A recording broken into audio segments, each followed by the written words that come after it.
আমরা প্রতিযোগী হতেই পারি, প্রতিযোগিতা মানে শত্রুতা নয়।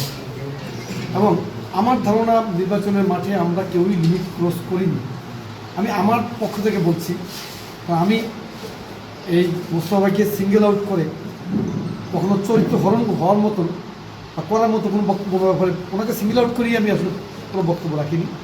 যাই হোক, তো আজকে আপনাদের প্রত্যেকের বক্তব্যের মধ্যে যে উদারতার কথা এসেছে, সহযোগিতার কথা এসেছে, আমার থেকে আর বলার তেমন কিছুই নাই।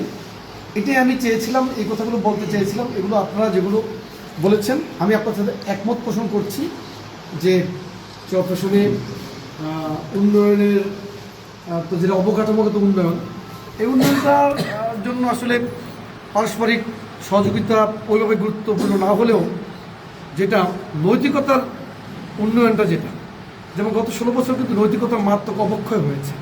কীভাবে অবক্ষয় হয়েছে? চরফ্যাশন মাদকের ট্রানজিটে পরিণত হয়েছিল। এখন এই মাদকটা আমাদের সকলের জন্যই ক্ষতিকর।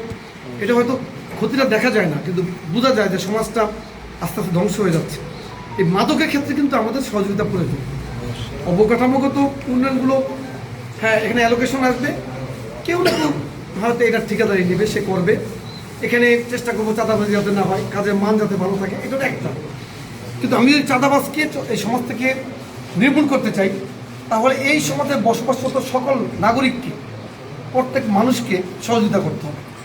আমি দুর্বৃত্ত মুক্ত করতে চাই, সকলে সচেতন হতে হবে যে না, এখানে অন্যায়কারী এই লোকগুলাকে পরিহার করতে হবে, এদেরকে প্রতিরোধ করতে হবে।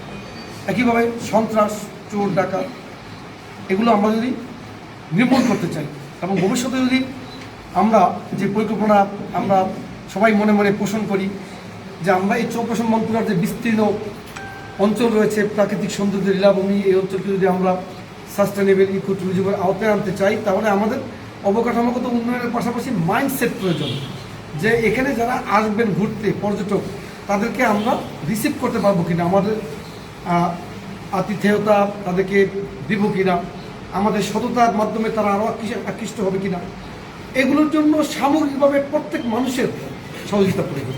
একা কেউ এটা পারবে না।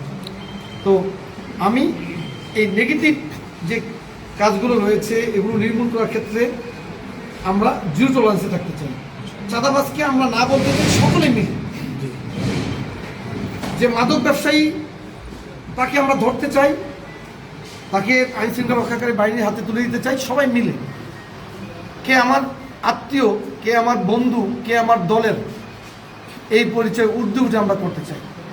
আর সত্যিকার অর্থেই আমি যে কথা বলেছি সেই কথা আমি এখনও রয়েছি। যারা আমার সাথে রয়েছেন তারা ইনশাল্লাহ যেমন নিরাপদ, যারা আমার সাথে নাই তারাও আমার কাছে ইনশাল্লাহ নিরাপদ। কারণ সব মানুষ যদি আমাকে ভোটে দিতে